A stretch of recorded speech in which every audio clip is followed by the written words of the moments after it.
your solo work is under the name The Golden Age of Wrestling, right? Yeah, I mean, my main project is called Devours. Oh, that's your main project. So is Yeah, that? that one I've released 5 albums for it, and so Oh, nice. it's a little bit better known in Canada. I've played more festivals and stuff like that, and then maybe like 5 years ago during COVID, I created the Golden Age of Wrestling, which is a side project. And I have a handful of albums for that as well, but I haven't performed with it as much. It's more of just like a bedroom producer project. Right, right, right. Yeah, but nowadays, Devours, like I've been performing for about 10 years as Devours, but about a year and a half ago, I added a drummer. And his name is Dave. He used to be the drummer of a band called Japan Droids. And so, yeah, the two of us play mostly all of the shows now together. And so, yeah, it's like sort of a two-piece, but yeah, Devours, in terms of like songwriting and production and stuff, it's all still just me. Nice. So like they labeled your genre as electronic. Would you say you Mm-hmm. do more live stuff, or do you do like more, recorded and produced tracks? More recorded and produced, yeah. Like when I'm performing live, sometimes I'm just using like the backing tracks of like the songs that I've released, and then I'm like adding some extra vocals on top of it, and then I'm adding some synth on top of it, and there's live drums and stuff like that. But yeah, it's very much just like a studio project of me being DIY and like recording everything at home, and like I mix it and master it and everything. So all of my albums are technically just like mixtapes, like bedroom mixtapes, essentially. Yeah. Right. No, that's very interesting. That's kind of similar to what I do as well, actually. Ooh. Do you Yeah, have a my project? music is a mix of electronic and like the recorded instruments as well. Oh, Because cool. I'm from mostly of a classical background, so I Oh, kind of write those in more of a chamber music mindset, if it makes sense to you. wow, that's so But yeah, cool. Have you performed in Waterloo? it's the same. Like it's recorded and produced, and it's not much that like I don't see it as like suitable for like live performances, Oh, okay. especially they're like all solo projects, so it's hard to like pull together that elaborate of a setup to. Yeah, it's hard to. I know what it's like to make that leap to performing it live and being like, is this just going to be boring for people? Like, do I need to get an extra person to perform with me, or can I do it all solo? I've been through that process as well, and yeah, it's tricky. There aren't really any easy answers. Everything is just sort of like a work in progress. When like taking a bedroom project and like or a studio project and making it live, it's kind of tricky. Yeah, yeah, yeah. So what's your background like? Well, I started piano lessons when I was like 7, maybe. And then I have an older sister, and she's like a piano prodigy. She lives in London, Ontario right now, and she's a piano accompanist for opera singers. Nice. And so, yeah, she went into like the Royal Conservatory classical world, and I did not. I mostly just sort of started writing my own music when I was around 10 years old and wrote a lot as a teenager, just different genres of music and was playing with friends and stuff. What else? Yeah, I lived in Montreal for 3 years in my early 20s and was making music there. And then I moved to Vancouver when I was 25 to try to get into composing for TV and film. Oh, nice. Yeah, and I did that for a number of years. I was like a freelance composer for documentaries and TV commercials and stuff like that. And then landed a few gigs doing the music editing for some American TV shows. And so that was like a lot of my 30s while also launching. I think I'd launched Devours when I was 30 and was just starting to like play underground shows pre COVID. And so, yeah, I don't know. That's my background, I guess, is like mostly electronic pop music, Right. but I grew up playing drums as well, so I'm a drummer. I'm a little Nice. bit rusty now, but yeah. That's like quite the range of experience before you actually started like publishing music. That's very interesting. Oh, trust me, I was trying to publish it from like my teen years onwards, and like no one cared. And so there's like album after album after album of like buried stuff on probably like the deep web or whatever of like people, yeah, not being able to trace it. But yeah, I've been releasing stuff for a long time. I mean, nowadays it's made like a lot easier. like with different distributors, and then you can just sign the Totally. contract instead of, signing with labels or whatever, or hoping that Yeah, labels find totally. you. Yeah, I mean, back in like the late '90s, I was putting out like mixed tape, like cassette Hmm. tapes.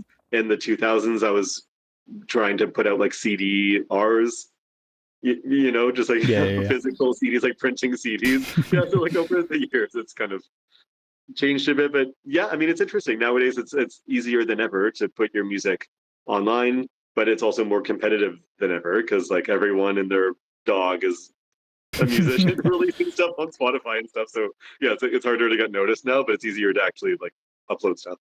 Yeah. Well, I mean, it's easier to like upload yourself and then make it official. Like have a what is it called, a UPC, like have a Hmm. unique code for your work and all that. So Yeah, yeah. yeah.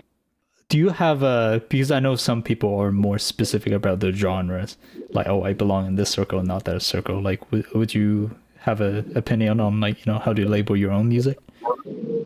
Good question. Yeah, I mean, when I started Devours, the genre. Have you heard of hyperpop? Yeah.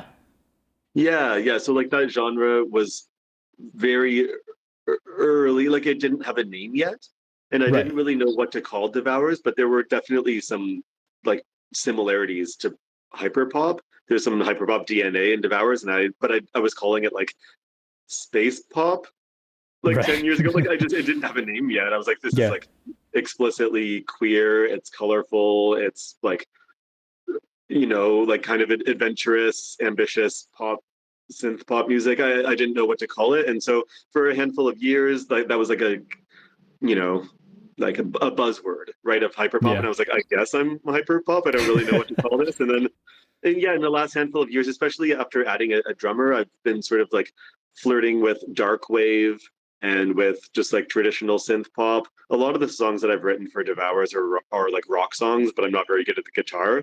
And so I've just sort of transposed them to like so like should I call it like electro punk? Like there's some punk Mm. DNA in there as well. Right, So right, it's right. it's it's really hard.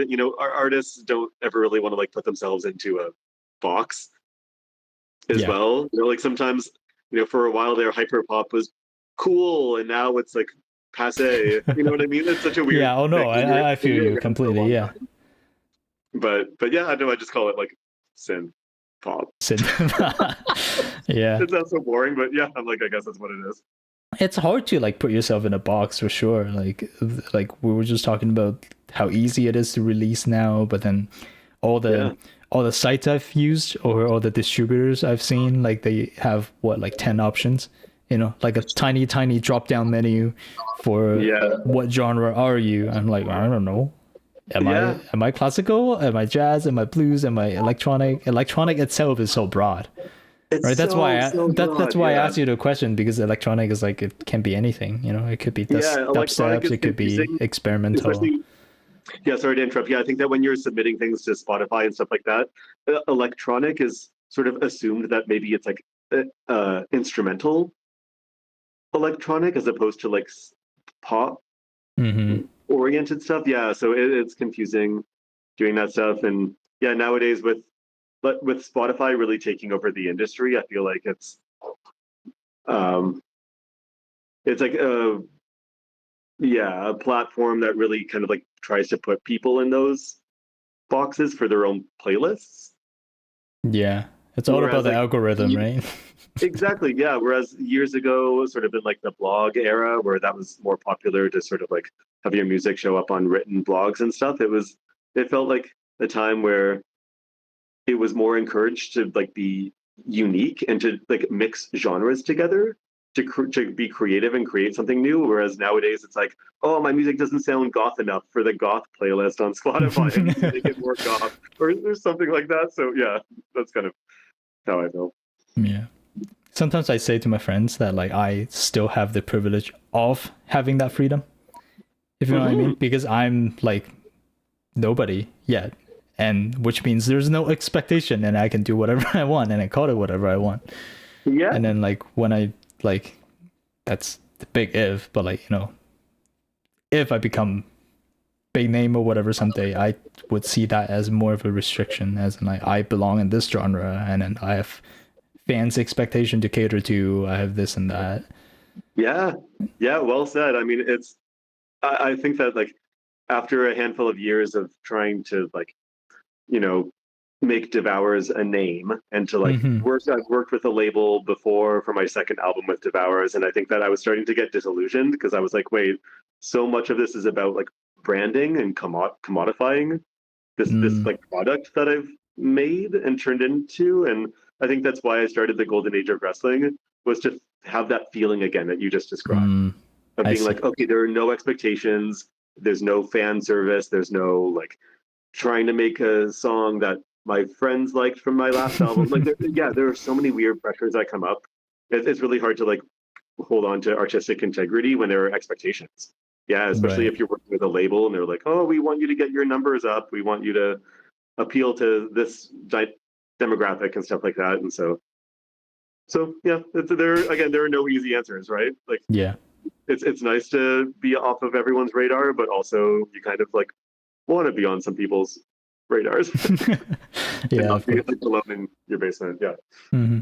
Well, speaking of expectations, like what do you think is the least expected thing when people hear your music? Expected Like, thing. what would be the most surprising to listeners? Let's say like people that are brand new to your music.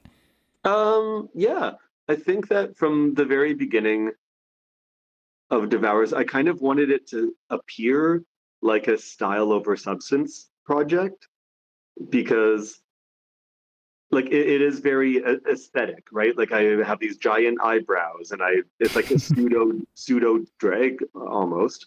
You know, like every album that I put out has a different like image and like aesthetic to it. And so I've really tried to lean into sort of like, yeah, making it seem like it'll be more of like a visual project, but the lyrics cut like very, very deep and they're very Mm, personal. And I think that I've always, like from the very beginning of this project, I've tried to like push the needle forward in terms of what is like sung about with like queer topics.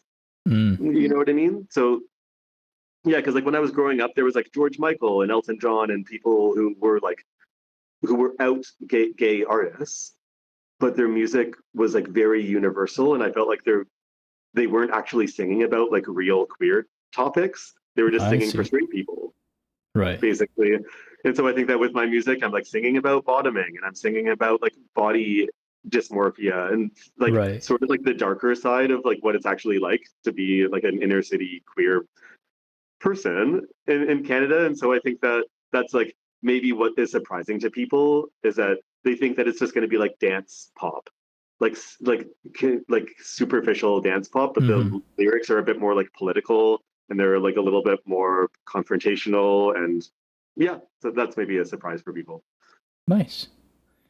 Yeah, I checked out some of your pieces. I would have to admit they're all under the golden age of wrestling instead of Devour. Yeah, we can talk about Golden Age if you want. Yeah, I love the Golden Age of Wrestling. I really, really like that project. But most of it is instrumental. There aren't a lot of lyrics. And Mm. so, yeah, for that project, I'm not sure if there are any huge surprises other than most people think it's going to just be like all wrestling themed.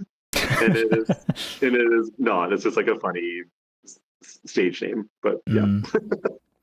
When I heard that name, my brain kind of made the association of struggles instead of like the actual wrestling. I'm not sure if that's part of your image at all. Oh, whoa, that's so interesting. That had not crossed my mind at all. No, I grew up loving wrestling.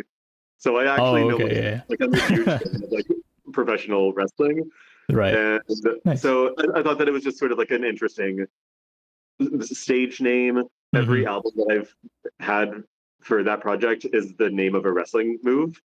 Oh, nice. Yeah, so I've, I like see. my first album was called Tombstone Pile Driver. The next Mm. one was called Crossface Chicken Wing. They're all like professional like wrestling moves, but then none of the song titles have anything to do with wrestling. None Right, of right, the right. of the music have anything to do with it. But yeah, the few times that I've performed as the Golden Age of Wrestling in Vancouver, I have kind of like adopted a heel, like which is Hmm. like a villainous persona. Oh, okay. Yeah, and I like trash talk the audience So yeah, Right. it's fun. So like I've gotten a little bit into like the wrestling villain Hmm. character, and online I'm often like badgering Devours and like bullying Devours, and so there's been like this pretty well known feud between both of my projects, which is Mm. funny because like it's just me doing Yeah, yeah, everything, but yeah. it's like a funny way of like Kind of like two creating a characters kind of thing. storyline between my projects. Yeah, yeah, yeah. That's really cool. Yeah, I checked out some tracks Okay, under Golden Age, and then sure. yeah, like you got some really interesting mix of like textures and different instrumentations in there. Like, Thanks. Yeah. would you like to talk about your like creative process a bit? Like, where do you draw your inspirations from, or like what do you start with? Like maybe tech wise, or what kind of sounds, and anything. Yeah, I mean, specifically for the golden age of wrestling, I make all of my music in Logic, and a lot of the sounds that I'm using, some of them are built into Logic. They just come with it, but I just sort of like warp them, and I tune some of the synths in a way to make them sound vintage. Hmm. Yeah, so there's a bit of like sound design with it. There's lots of like vocal sampling and samples that I warp. But yeah, I want to make music that is like simple and evocative. I really like film scores. I really like Donkey Kong Country 2. I don't know if you've ever played that for Super Nintendo, but like David Wise is a genius video game composer, and I was very inspired by like early Nintendo games. And so I think that those influences have come out a little bit in the Golden Age project. Um, but yeah, I'm not sure how else to describe it. Some of my influences are like Moby, Underworld, uh, Trent Reznor, Enya. Yeah, yeah, kind of all Nice. over the place. Yeah, it's hard to even pinpoint it because I have two separate projects and they're all kind of like coming from being like a pop culture junkie in my youth and just sort of consuming everything, right? So it's hard to even Right. pinpoint. Yeah, it's just I guess like 30 years of pop culture. Oh no, that's cool. I have not Yeah. played the game myself, but my housemate here is actually an avid like vintage game collector. David, it's so fun. It's like one of the best games of all time. Have you ever played a side-scrolling game like Mario Brothers or?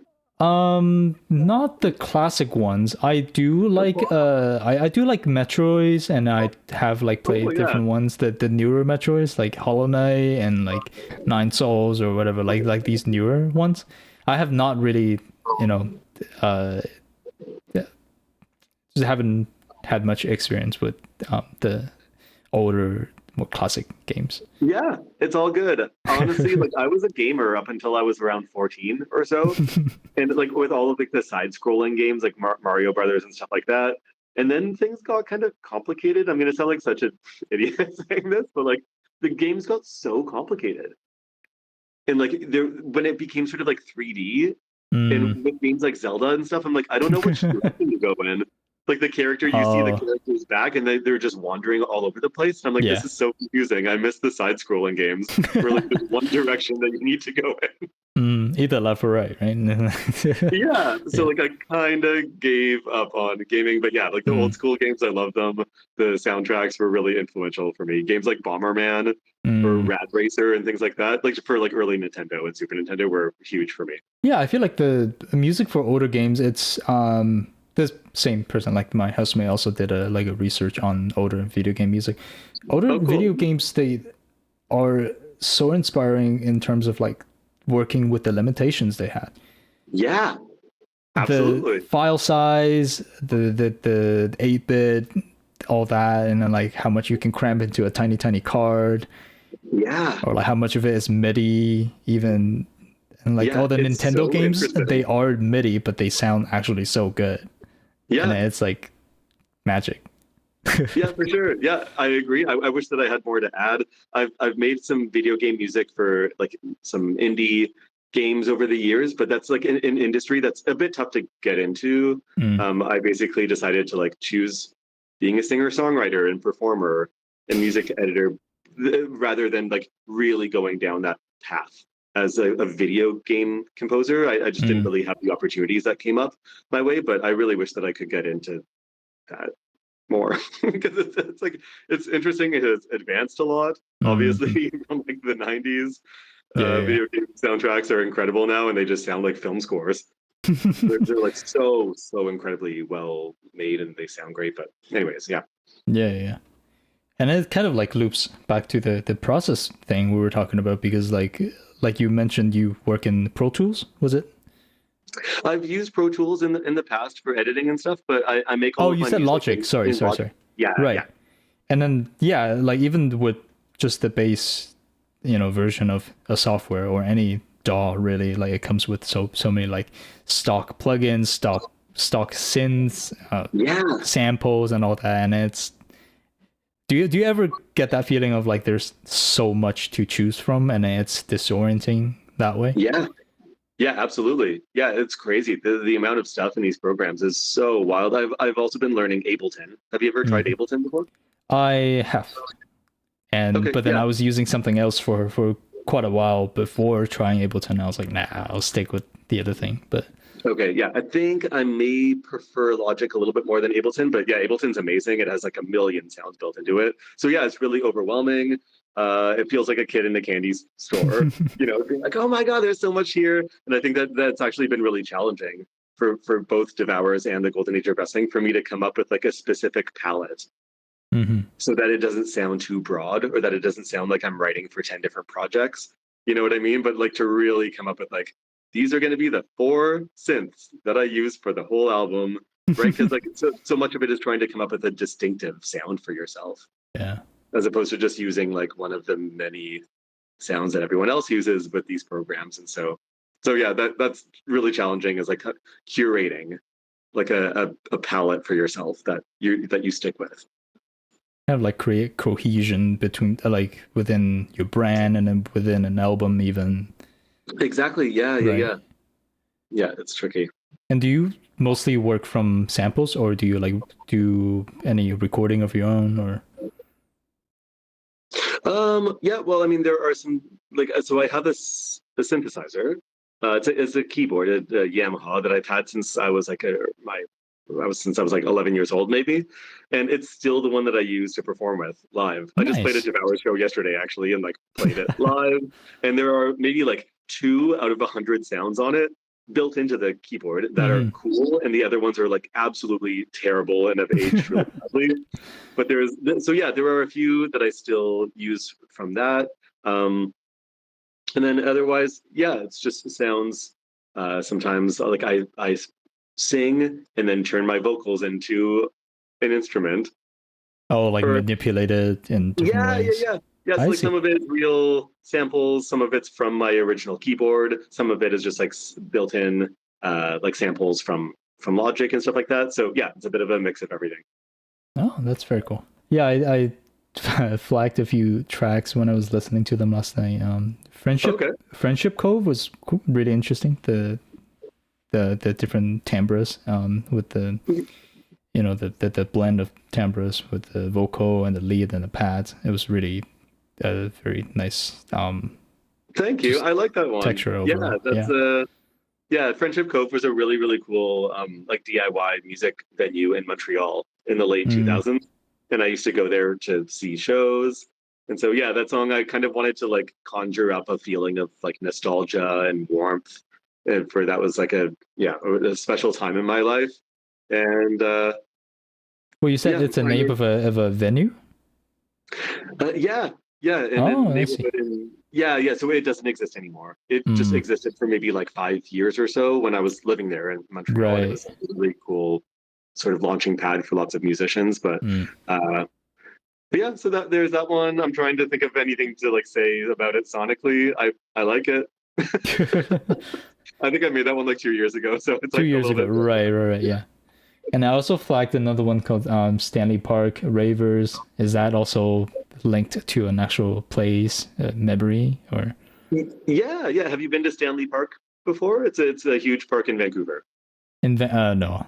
I've only been to Okay. Vancouver once, so Oh, okay, yeah. Didn't So get the it's chance to explore like in the much. west end of downtown Vancouver. Yeah, so it's a huge park, and yeah, so it was during COVID. A friend of mine was kind of depressed and was like, "Oh, nothing's happening in Vancouver," and Hmm. so he basically like made a rave happen in Stanley Park with his friends, and they got a bunch Yeah.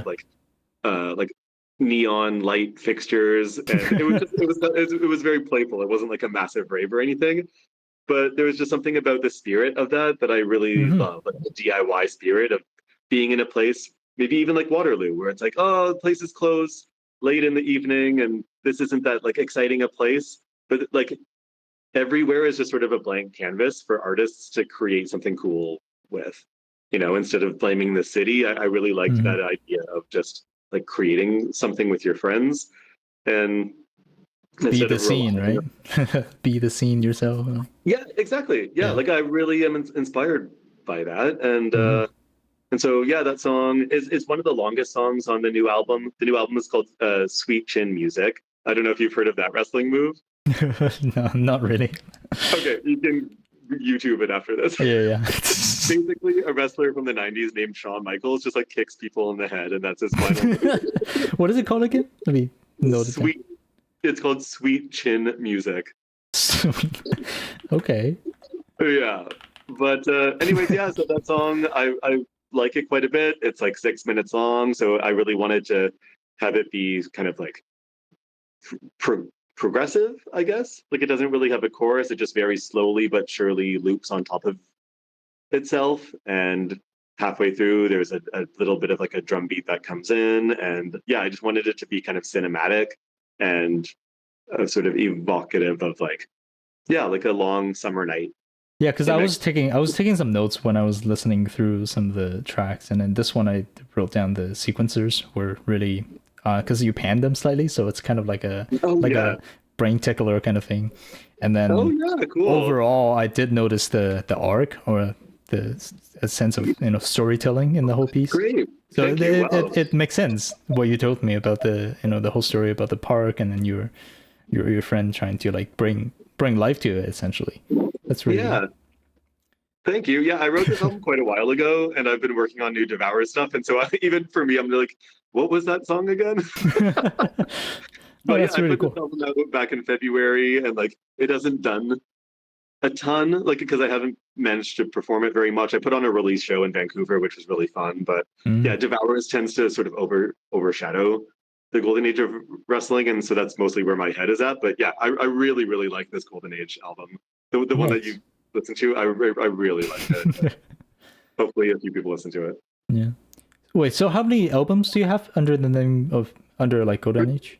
Yeah, for the golden age of wrestling, I have four full length albums. The Mm. newest one, yeah, it's called Sweet Chin Music, and I just put it out in February earlier this year. So it's Nice. still quite new. Yeah. So is there like a next step for you in terms of music? Or are you working on anything currently?